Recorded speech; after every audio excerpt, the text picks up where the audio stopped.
Selamat sore semua.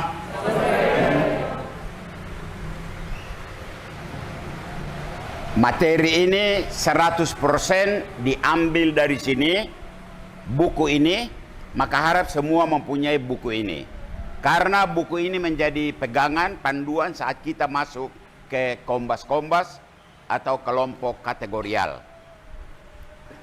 Saya terima kasih dikasih waktu dari hari Selasa. Jadi Rabu, Kamis, Jumat saya berusaha untuk menyusun materi ini. Materi ini terdiri dari dua bagian. Bagian pertama itu pendasaran biblis. Supaya kita tahu ekonomi ekologis itu berangkat dari mana dan bermuara di mana.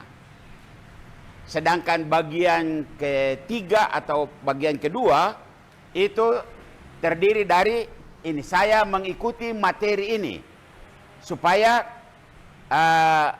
langkah demi langkah 5 pertemuan semua saya mencoba untuk membuatnya dalam presentasi ini. Nah, kita mulai. Saya kebetulan dulu SMA bagian sosial ekonomi dan kami tidak pernah diajar tentang ekonomi ekologis. Yang kita belajar adalah ekonomi pasar. Ekonomi pasar berarti siapa lihai, dia dapat banyak uang. Siapa yang bisa mengolah dunia ini dengan cara apapun, supaya bisa mendapat keuntungan sebesar-besarnya, itu hukum pasar. Saya membaca buku panduan ini dan itu lain sama sekali. Ekonomi ekologis sangat berbenturan dengan ekonomi pasar. Nah, ekonomi ekologis, mengembangkan ekonomi ekologis, itu maksudnya apa? Mari kita lihat. Ekonomi ekologis itulah ekonomi yang melayani manusia. Sudah bisa. Ekonomi yang menjaga lingkungan, ekonomi yang merawat ciptaan. Sekali lagi, melihat 3 arti ini, itu ekonomi pasar benar-benar bertabrakan dengan ekonomi ekologis.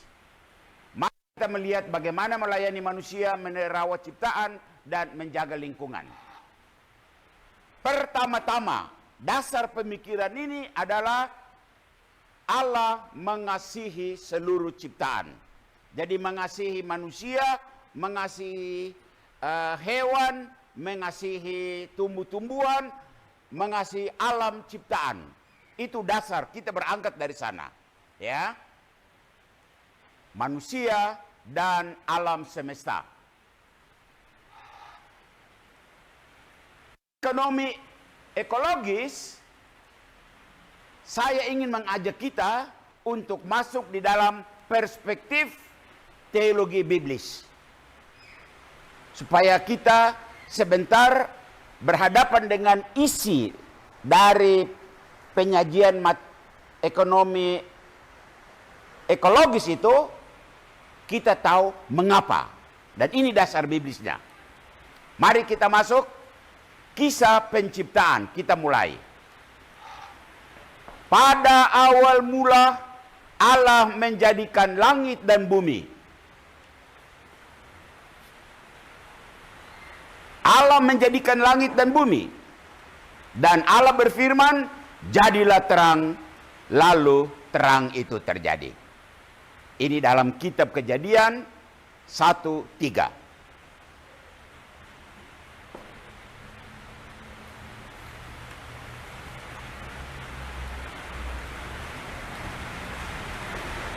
Allah menciptakan langit dan seluruh isinya. Allah menciptakan bumi dan seluruh isinya. Kejadian 1:3-25 disebut juga dalam buku pegangan itu.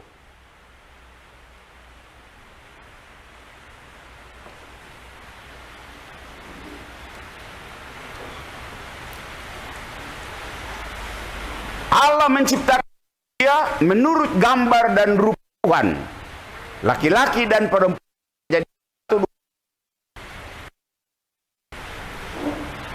Dan Allah memberkati mereka lalu berfirman, dan bertambah banyak, penuhilah bumi dan taklukkanlah. Dan ini yang banyak orang salah artikan itu. Taklukkanlah. Taklukkanlah menurut ekonomi pasar, itu kau bikin apa saja yang penting kau dapat uang.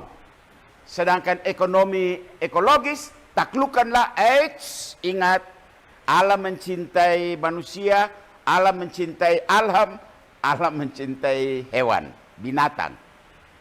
Maka mohon taklukkanlah harus difahami dalam arti itu.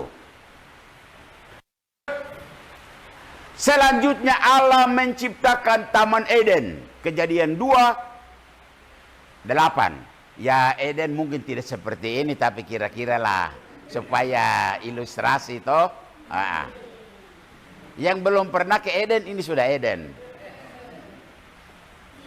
Ini saya terinspirasi juga dari lagu Papua yang berkata bahwa tanah ini awalnya Eden, lalu sekarang menjadi neraka.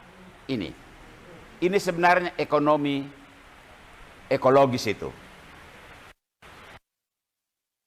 Telah ditempatkan manusia yang dibentuknya itu. Dulu ekonomi pasar, taklukkanlah. Ekonomi ekologis bilang, tunggu dulu. Dan semuanya baik adanya. Kira-kira itu mengisi lagu itu. Tanah ini adalah sebelum ekonomi pasar masuk dan berakabrik. Kalau semuanya itu baik adanya, mengapa di dunia ini ada air mata? Mengapa? Kalau semuanya baik adanya, mengapa di dunia ini ada penderitaan? Kalau semuanya baik adanya, mengapa di dunia ini ada seluruh malapetaka itu? Dan di manakah Taman Eden itu?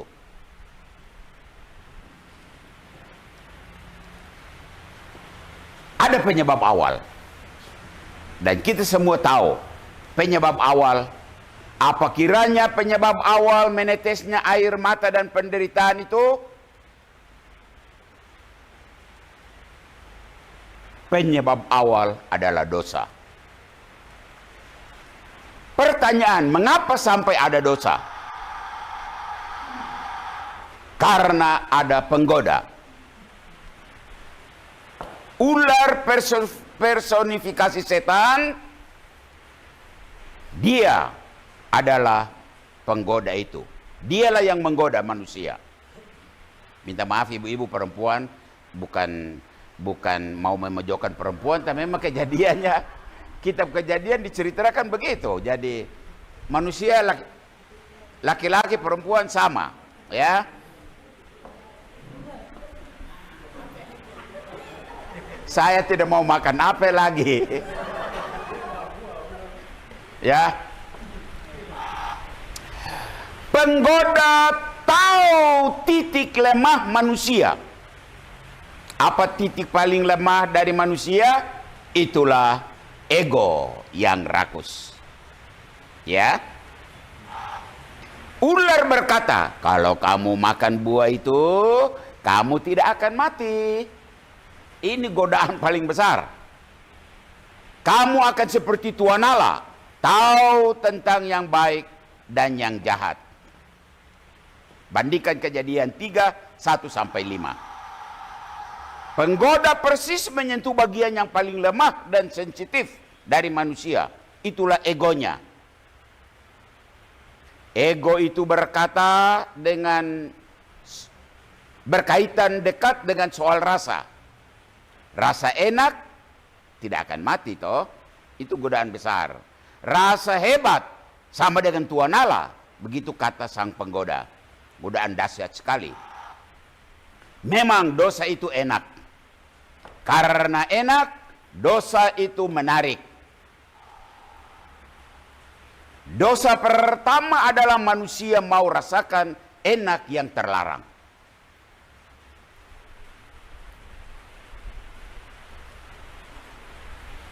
Perempuan itu melihat bahwa buah pohon itu baik untuk dimakan dan sedap kelihatannya. Lagi pula pohon itu menarik hati karena memberi pengertian, lalu ia mengambil dari buahnya dan dimakannya dan diberikannya juga kepada suaminya. Waktu penemu orang Belanda pertama yang menemukan emas di Edsberg itu dan menulis di buku. Dan buku itu tersebar, orang baca, dan ternyata ada barang enak di Papua. Dan itu ditawarkan. Maka Amerika lah yang pertama kali datang untuk mau menikmati enak yang terlarang itu.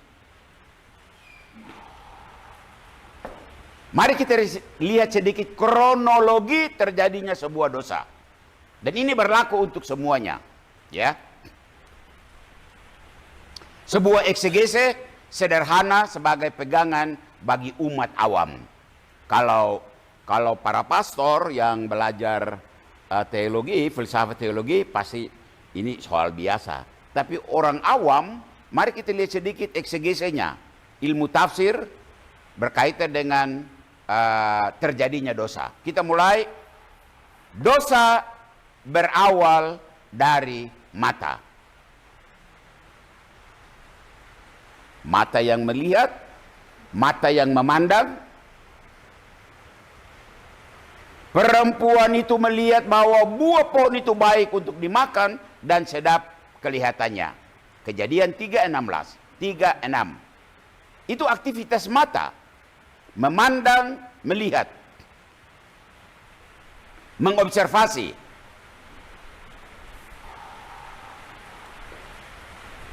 Mata menuntun ke hati. Buah itu menarik hati karena memberikan pengertian. Kejadian 3:6. Aktivitas hati, daya tarik, pesona jiwa.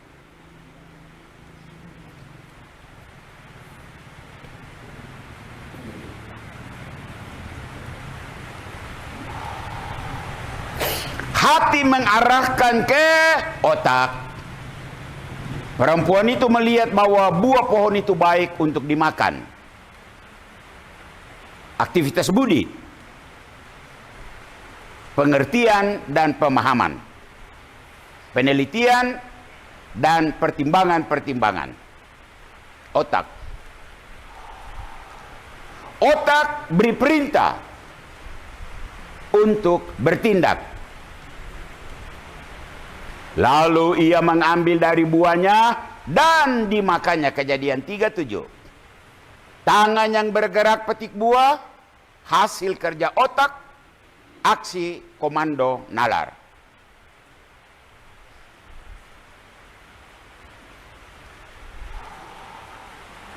Dosa melibatkan orang lain. Dosa itu tidak sendirian, melibatkan orang lain. Buah itu diberikan juga kepada suaminya. 3:7 Kejadian. Dosa berjamaah melibatkan diri dan melibatkan orang lain. Dosa bergerombol, dosa berjamaah. Satu menjadi banyak. Akibat dosa memang sangat fatal. Manusia mulai sadar bahwa ia telanjang. Ini awal dari malapetaka.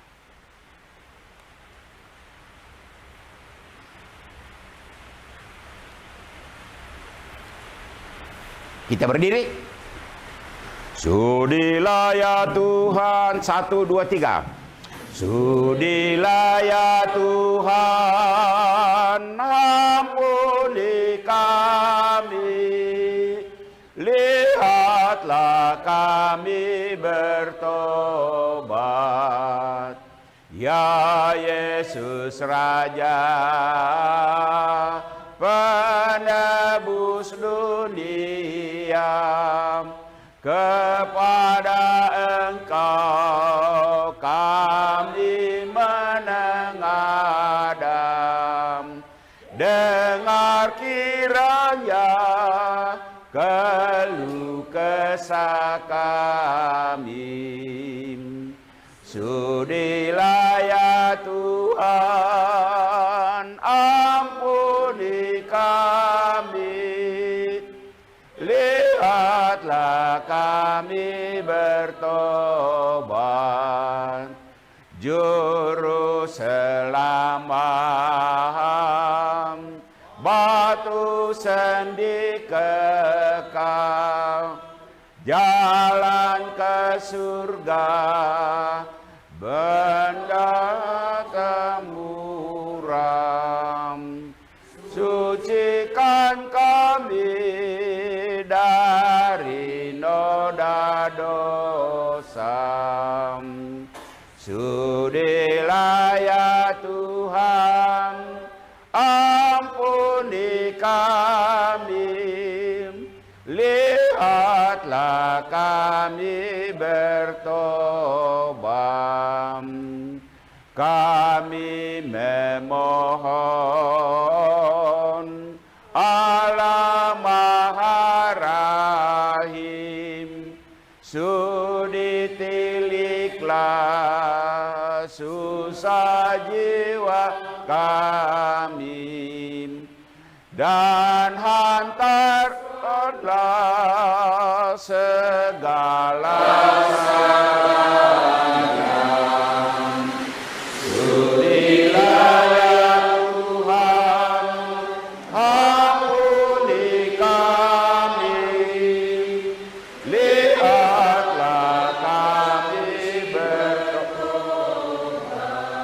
Silakan duduk.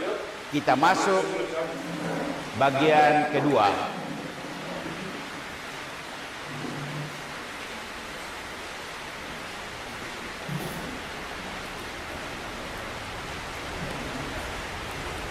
Tadi itu dosa. Dari mana dosa? Dan eksegese berkaitan dengan dosa. Sekarang kita masuk dari akibat. Akibat ini yang kita terima saat ini, ya, yang tabrakan dengan ekonomi ekologis itu. Akibat dosa.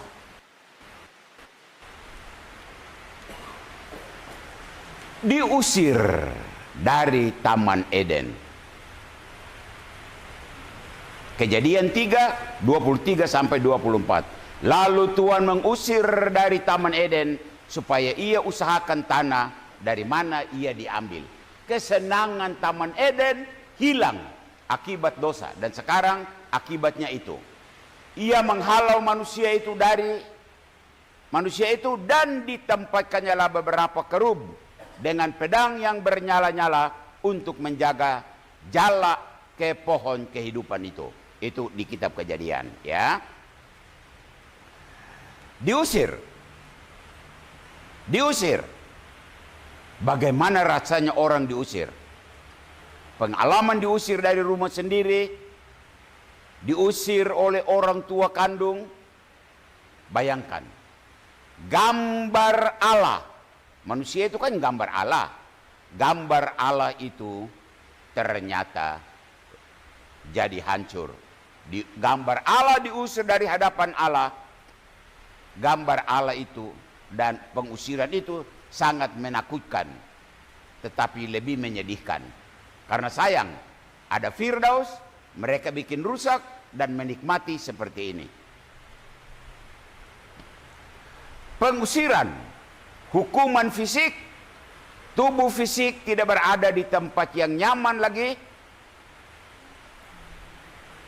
ekskomunikasi secara paksa bahkan dengan pedang, itu hukum fisik. Sedangkan hukum mental spiritual, lenyaplah rasa nyaman, enak dan bahagia. Paling dahsyat hukuman maut. Tadi manusia tidak mati, tetapi karena akibat dosa haruslah menerima maut.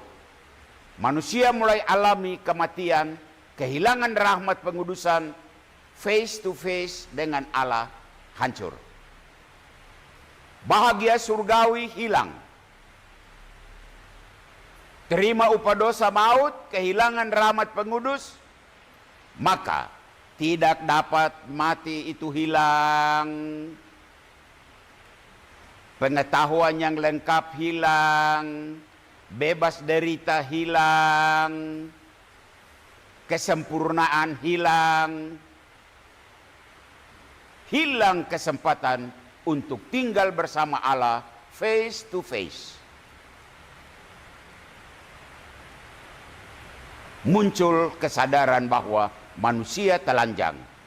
Tuhan memanggil manusia itu dan berfirman, "Di manakah engkau?"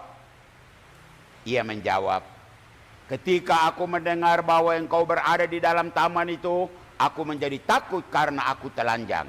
Kesadaran akan telanjang mulai muncul. Tadi tidak ada.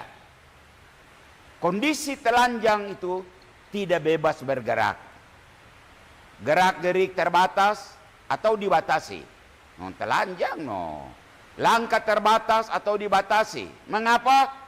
Karena kau kini telanjang.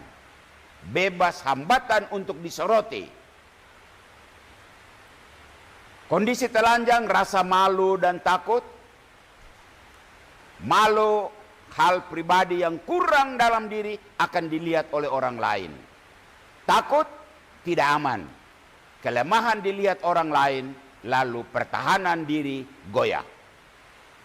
Sangat dahsyat ini akibat dosa. Kondisi telanjang, manusia cari perlindungan untuk tutup malu. Fisik, berjuang untuk menutup tubuh, mulai ada kebutuhan sandang, dan mental, bangun mekanisme defensif.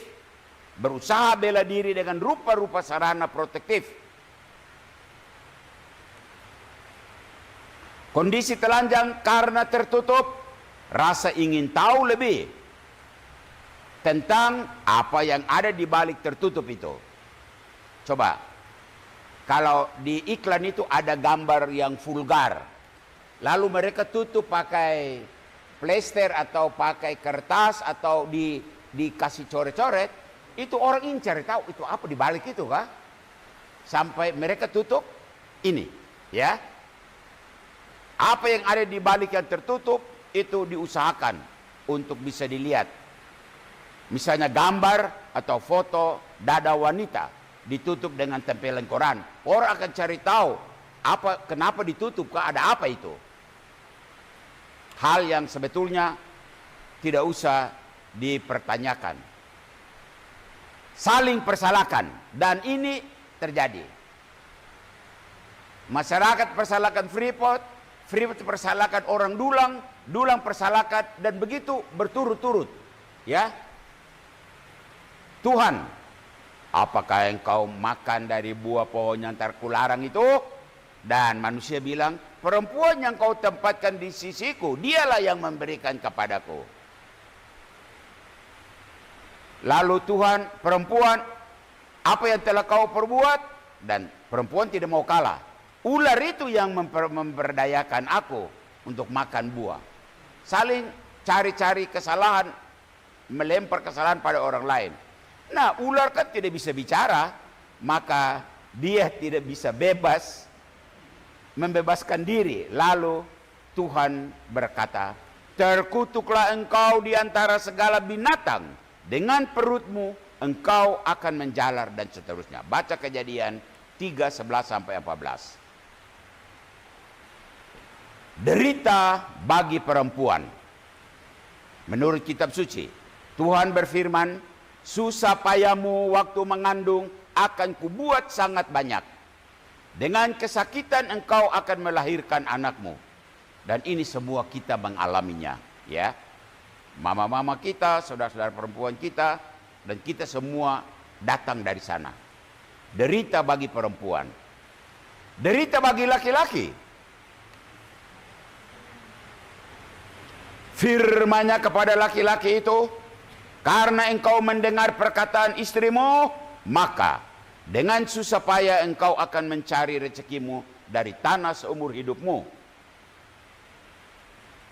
Dengan berpeluh engkau akan mencari makananmu sampai engkau kembali lagi menjadi tanah. Akibat dosa yang nyata dari kitab suci jelas iri hati, dengki, cemburu, membunuh. Dan ini yang kita alami saat ini. Ini gambar Kain dan Habel. Kain membunuh adiknya Habel karena cemburu. Ini akibat dosa. Bencana silih berganti. Manusia harus kembali berefleksi.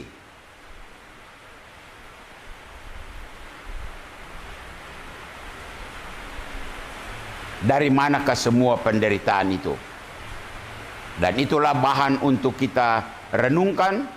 Antara lain nanti dalam pertemuan-pertemuan. Enaknya sesaat,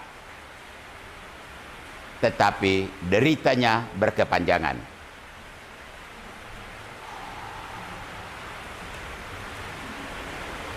Hati-hati hadiah madu orang dekat. Hawa orang terdekat dari Adam, istrinya.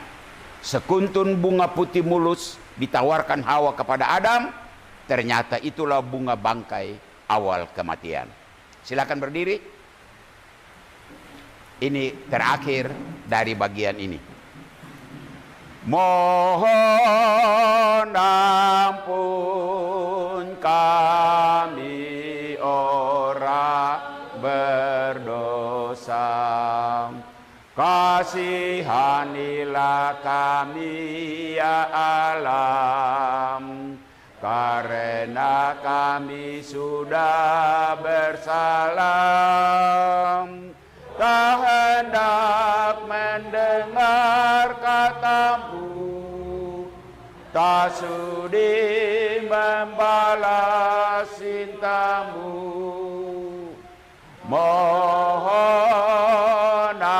ampun kami orang berdosa. Panggillah kami ya Bapa, buanglah tiap noda dan dosa, tanamlah semangat hidupmu, supaya kuatkah putramu. Mohon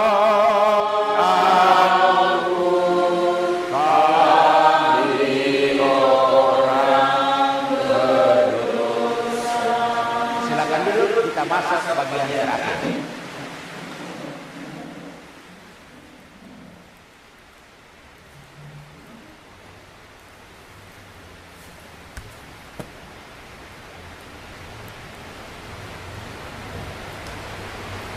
Bagian terakhir 99% saya ambil dari buku yang ada di tangan Bapak Ibu.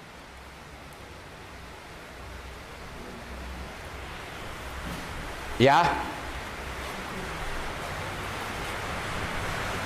Bagian pertemuan-pertemuan.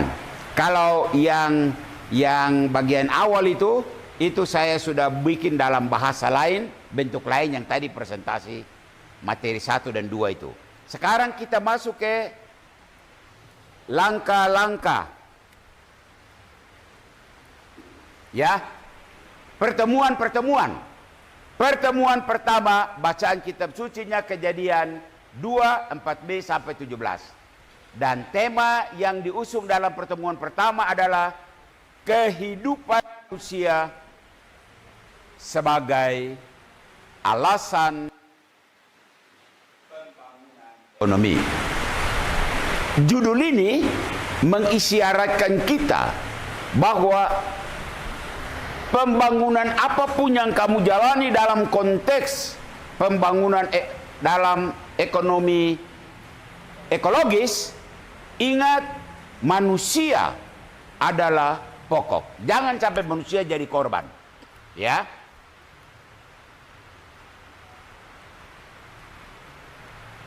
Artinya, kehidupan manusia adalah alasan dan tujuan aktivitas ekonomi. Konsekuensi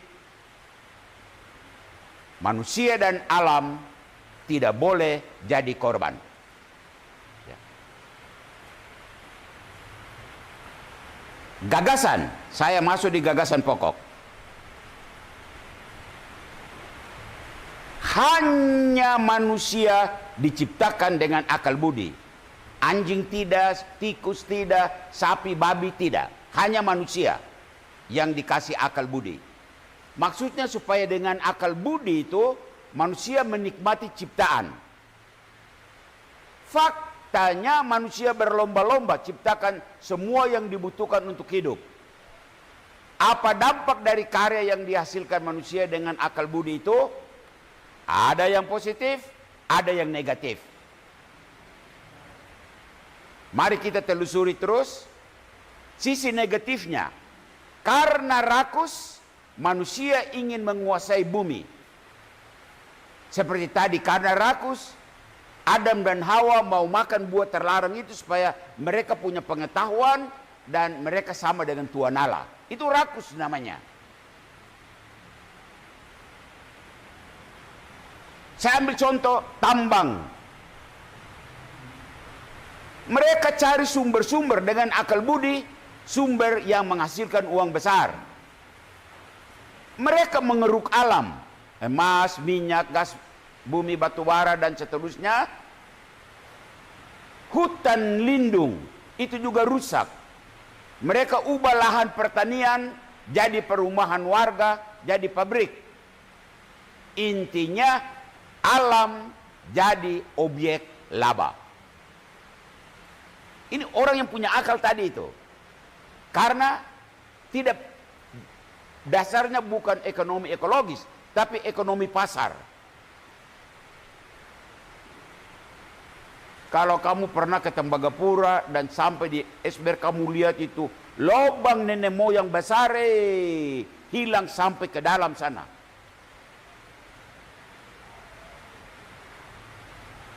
Itu yang diambil, masa orang bawa. Dan dia punya tai itu yang turun, kita orang mengalami tailing ini. Itu luar biasa. Itu bukan manusia bodoh, pintar. Dengan akal budi, dia menghancurkan alam ini. Sisi negatif. Nah, itu pokok. Gagasannya, jadi pertemuan pertama itu pokoknya tadi. Orang manusia punya akal budi, tapi dengan akal budi dia pakai untuk merusakkan alam. Itu intinya. Lalu langkah-langkah pendalaman. Bapak Ibu, seperti doa kombas, kita kumpul dan pilih salah satu lagu, kita menyanyi bersama. Habis menyanyi, tanda salib, seperti ibadat, pengantar. Pengantar bisa lihat di buku, ya. Baca saja di buku. Umat sekalian, kita bertemu untuk pertemuan pertama ini dan baca saja. Kalau kau bisa menguasai, silakan. Bicara langsung, tapi kalau tidak, baca saja dari buku. Itu pendek pengantarnya. Habis pengantar, doa pembukaan, baca juga dari buku. Lalu bacaan kitab suci, Kejadian 2, 4b sampai 17. Bisa baca sendiri atau baca ramai-ramai bersama-sama, ya. Lalu pendalaman teks, bisa. Pendalaman teks itu berupa pertanyaan. Ingat, ada umat yang punya bakat untuk bicara banyak. Jadi kalau bisa batasi, jangan sampai kau tidak batasi dan ini pendalaman pertanyaan itu melebar sampai setengah jam habis untuk kamu baku-baku. Apalagi kalau kebetulan dia orang Freeport. Orang Freeport yang di PHK lagi. Itu dia akan hancur, kasih keluar semua kotoran-kotoran di hati. Jadi pendalaman teks itu ada pertanyaan. Refleksi sama, sharing. Sama dengan kalau yang di atas itu ada pertanyaan, tuntunan, jadi kita ikut pertanyaan. Sharing itu akan melebar luar biasa. Mungkin ada yang diam, tetapi yang diberi kesempatan itu usahakan supaya kau batasi. Mungkin kadang-kadang kau kasih pertanyaan semacam pancingan supaya mereka bicara, ya. Tetapi setelah dia mulai bicara, usahakan jangan sampai bertele-tele. Nanti kacau. Lalu rangkuman. Nah, rangkuman ekonomi ekologi sebagai solusi. Mereka bicara yang tadi mungkin mengungkapkan kejengkelan karena alam rusak itu, dia punya rangkumannya itu ekonomi ekologi sebagai solusinya. Ya, kalau membaca uraian yang dibuat oleh Pak Ben dan teman-teman itu solusinya ekonomi. Sesudah itu doa umat ada di buku Bapa Kami, doa penutup dan berkat penutup. Ya, jadi harap buku ini yang sudah disusun sebagai panduan itu menjadi bantuan untuk memperlancar pertemuan. Pertemuan pertama selesai, sekarang pertemuan kedua. Bacaan kitab sucinya Lukas 6:43 sampai 45. Temanya membangun ekonomi keluarga yang bermartabat. Ya, bermartabat. Itu tema kedua. Ekonomi keluarga bermartabat. Di buku ini diterangkan tentang gagasan pokoknya adalah ekonomi bermartabat itu manusia berupaya memenuhi kebutuhan melalui aktivitas yang bertanggung jawab, ya. Sasarannya mencari sumber usaha dan pekerjaan yang bisa menghasilkan uang. Ya. Memilih sumber yang mudah dan punya nilai uang tinggi, itu semua orang akan mencari itu. Sumber itu pasti dan selalu berkaitan dengan alam. Pertanyaan, bagaimana membangun ekonomi keluarga yang bermartabat? Ingat, ekonomi pasar sangat berlaku di sini. Maka kita coba mengcounter dengan ekonomi ekologis itu. Itu yang kita mau capai. Keluarga bermartabat adalah keluarga yang mampu menentukan pilihan usaha ya baik dengan tidak merugikan sesama makhluk. Merugikan manusia, merugikan alam, merugikan lingkungan.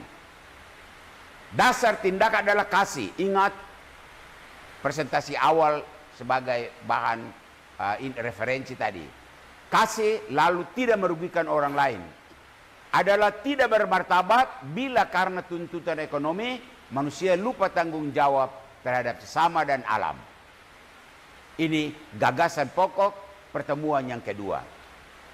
Sekarang kita masuk di belum. Keluarga tidak bermartabat adalah manusia karena manusia ingin mencari untung besar dengan menguasai alam lewat aktivitas yang tidak bermoral itu, misalnya hasilkan obat-obat palsu, ya, produksi makanan yang tidak sehat, konsumsi hewan lindung atau jadi aksesoris sehingga punah.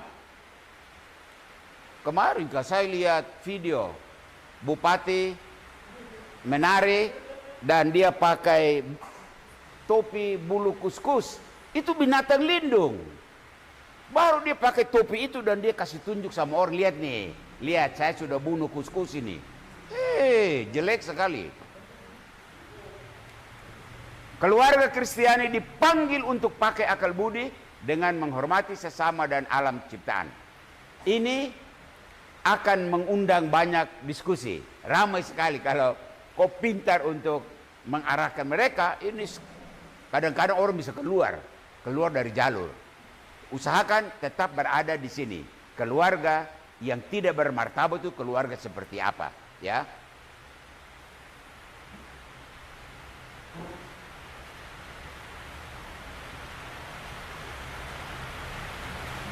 Contoh-contoh umat lebih banyak tahu, jadi silakan nanti kamu langkah pendalaman sama yang tadi, lagu pembukaan, tanda salib, penanda, lihat panduan. Ada di sana, jadi kamu bisa baca saja panduannya. Lalu doa pembukaan, bacaan kita suci Kebenaran 43/5, lalu pendalaman teks itu ada pertanyaan penutup. Tanya saja, baca pertanyaan itu dan coba minta jawaban. Mereka coba menjawab, lalu refleksi. Sekali lagi, sharing itu bahaya sekali. Kadang-kadang kita hilang kendali. Lalu banyak orang ngomong saat refleksi dan waktu kita habis. Oke? Rangkuman, lihat pembukaan dua. Kalau kau tidak kuasai, baca saja tapi pelan. Kalimat per kalimat. Supaya umat bisa mengikutinya. Doa umat, Bapa kami, doa penutup, berkat saya juga. Yang saya kasih huruf putih itu bagian-bagian yang kita pemandu lebih aktif. Pertemuan ketiga, membangun ekonomi yang selaras alam. Bacaan kita suci Amsal 3:19 sampai 20. Saya lihat dulu. Ya. Seperti biasanya, gagasan pokok itu cukup panjang. Mereka membuatnya, jadi saya coba meringkas gagasan pokoknya seperti ini. Membangun ekonomi itu tindakan aktif setiap orang atau lembaga untuk meningkatkan pendapatan per kapita. Ini hukum ekonomi. Wajar. Ya. Tindakan aktif untuk meningkatkan pendapatan per kapita. Nah, hukum ekonomi, pembangunan ekonomi, dorong pertumbuhan ekonomi, sebaliknya pertumbuhan ekonomi memperlancar proses perkembangan ekonomi ini. Timbal balik saling mempengaruhi. Masih gagasan pokok, efek negatif pertumbuhan ekonomi itu melahirkan otomatisasi dan homogenisasi. Ini istilahnya agak asing, tetapi intinya ini: penyederhanaan prosedur untuk mengurangi biaya. Ini dari Paus tentang Laudato Si. Dia punya contoh sederhana ini. Contoh buang teh sekali demi penghematan daripada usahakan pipa pembangunan dari gunung ke pantai. Dari awal ada diskusi bahwa supaya tidak merusakkan sabu, ikan, seperti kerakar di orang Papua punya, mereka membangun pipa untuk teh ini dibuang di pipa besar, dan pipa itu langsung ke pantai dan menuju ke laut. Lepas lalu dibuang di sana. Di sana itu teh ini akan berkurang karena lautannya luas. Ya. Tetapi karena ini otomatisasi dan homogenisasi, biaya untuk itu, pekerjaannya lama lagi, buang saja dikali. Cari gampang, ya, menyederhanakan prosedur untuk mengurangi biaya. Jadi Paus memberikan dia menekankan ini. Di dunia ini banyak terjadi ini, otomatisasi dan homogenisasi. Dan saya ambil contoh konkret ini, kita punya seperti ini. Gampang sekali, buang saja. Baru nanti tinggal di barang dan kecil. Baru kami betul bisa ini hanya. Dulu saya ke Nayaro, kita lihat pohon begini. Sekarang lihat pohon begini. Di bawah. Jadi ini akan naik karena ribuan ton tiap naik. Jadi berdiri dengan mereka itu siapa yang menjadi ekonomi? Meterusi. Mereka itu tanggung ini bukan waktu tiap hari kasih naik sampai kapan? Kalau tanggal 20 tahun lagi, nanti saya berdiri di TI itu, di tanggung itu jadi begini. Pasti, ini bukan teori, pasti ada efek. Ya. Itu akibat dari efek negatif dari pertumbuhan ekonomi yang melahirkan otomatisasi dan mobilisasi. Keharmonisan alam semesta harusnya kita jaga, dan hal yang mau dicapai adalah integritas setiap organisme secara bebas, hidup tanpa gangguan. Seharusnya tertipu tidak boleh diganggu, tambelo tidak diganggu, mangi-mangi tidak boleh diganggu, sabu tidak boleh diganggu, karena ini organisme yang secara bebas hidup tanpa gangguan. Harmonis alam lestari menuntut sikap bertanggung jawab dari semua pihak, individu dan perusahaan.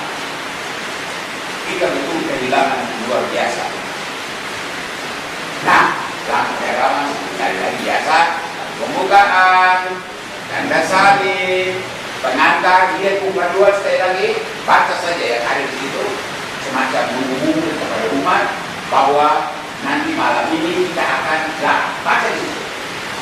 Baca pelan-pelan, baca sambil lihat umat.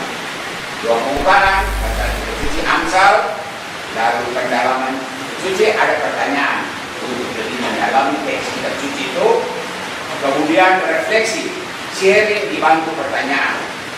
Sekali lagi hati-hati dengan sharing supaya tidak makan waktu.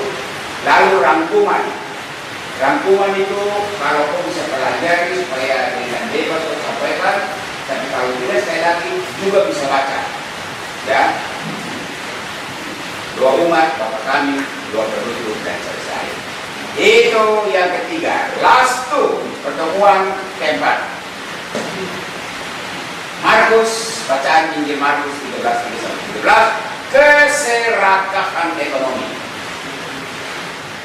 mendatangkan malapetaka bagi bumi, dan ini yang sekarang kita alami sekarang.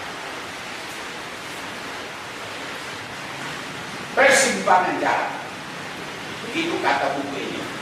Teknologi berkembang versus rusaknya lingkungan.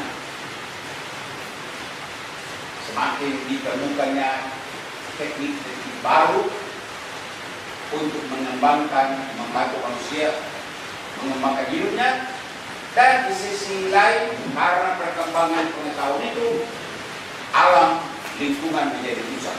Teknologi maju tetapi penggunaan tidak teratur. Sisi positif, teknologi bantu manusia betul, tapi sisi negatif manusia tidak siap gunakan teknologi itu. Akibatnya ada konfrontasi antara manusia dan alam. Pendek saja yang bagian keempat ini cukup singkat, tapi pendalamannya sama dengan yang lain-lain. Lagu, tanda salib, pengantar, lalu doa pembukaan, bacaan di Markus 13:3-13.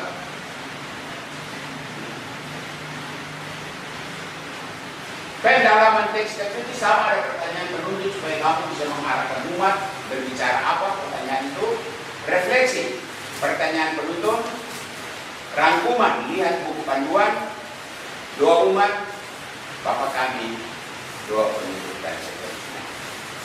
Akhirnya kita tiba pada pertemuan kelima, bacaan kitab suci Matius 6:16-18. Judulnya tema bertobat dan berkurban untuk membangun ekonomi ekologis. Betul. Kalau ekonomi pasar sih perlu bertobat, kok hajar saja sampai bengkok-bengkok. Tapi ekonomi ekologis ini perlu pengorbanan. Kita perlu berkorban. Nah, dalam buku panduan disebutkan kembali lagi manusia sebagai citra Allah. rusak karena dosa, tadi kata pengantar tadi, perlu pertobatan. Bertobat dan berkurban dalam konteks membangun ekonomi ekologis butuh komitmen. Benar, tanpa komitmen semuanya sia-sia. Nah, pertobatan ekologis itu diangkat seorang figur yang menjadi contoh, yaitu Fransiskus Assisi. Dengan dia punya Gita Sang Surya, semua makhluk jadi saudara. Ya, saudara berarti bagian tak terpisahkan dari manusia. Jadi anjing itu saudara. Saya sekarang tidak makan anjing lagi karena saya piara anjing. Ya, saudara masa makan saudara. Jangan bilang apa atau tidak makan, jangan pengaruh kami kah. Nah, saya hanya bilang dia saudara, jadi jangan makan. Saudara berarti bagian terpisah dari manusia, wajib hukumnya untuk saling menjaga, melindungi, merawat. Perlu pertobatan total, kata buku ini. Terakhir dari semuanya, pertobatan itu berarti pertama, mengakui semua kesalahan dan dosa, kejahatan dan keserakahan, mengakui dan bertobat sepenuh hati. Perlu rekonsiliasi dengan dunia.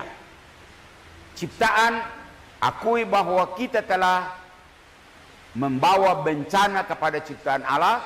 Perlu gerakan pertobatan komunal dan masif, besar-besaran. Saya terima kasih seksi bagian katekese sudah mengumpulkan kita. Ini salah satu tahun di mana APP ini kita secara masif kegiatan ini. Nanti kita masuk bersama-sama ke Kombas-Kombas. Ya, ini halaman terakhir. Pertobatan itu meliputi 3 praktek hidup. Ini yang nanti Pak Ben akan teruskan. Pertama, hidup doa. Bangun relasi baik dengan Tuhan sehingga pikiran, perkataan, dan perbuatan selaras dengan Tuhan. Selain ada doa-doa di gereja, jalan salib, juga di keluarga-keluarga kamu bikin doa. Karena ini bagian dari pertobatan selama masa Prapaskah ini, hidup doa. Yang kedua, puasa. Ya, Rabu Abu kita sudah puasa, nanti Jumat Agung kita puasa, setiap hari Jumat kita pantang, dan diharapkan ada puasa-puasa pribadi, ya, yang kita buat untuk mengisi masa pertobatan ini. Sadar akan kerapuan sebagai debutana dan tergantung pada ciptaan lain. Dan terakhir, bersedekah. Bersedekah. Jadi puasa yang benar adalah menolong orang miskin, memberi makan orang lapar. Ini saling berkaitan, saling berhubungan. Jadi kita katedral punya puasa, hasil puasa itu kita bersedekah. Jadi tiap minggu kamu bawa amplop itu bukan kumpul uang. Ya, kumpul uang itu kalau ada bencana. Jadi kita kumpul uang supaya kirim ke orang bencana. Yang ini tidak.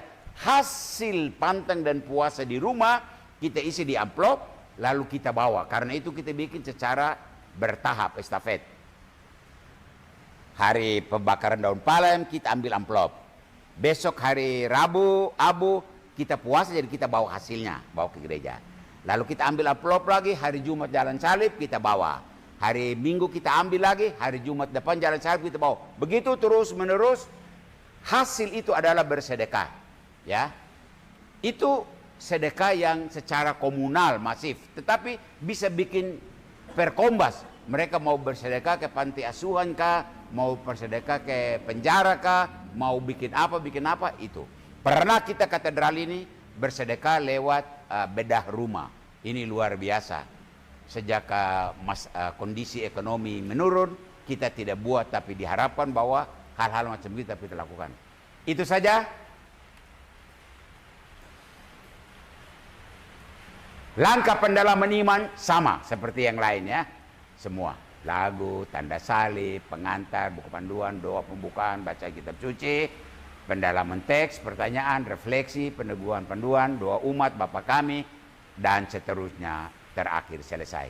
Demikian presentasi dari Beta.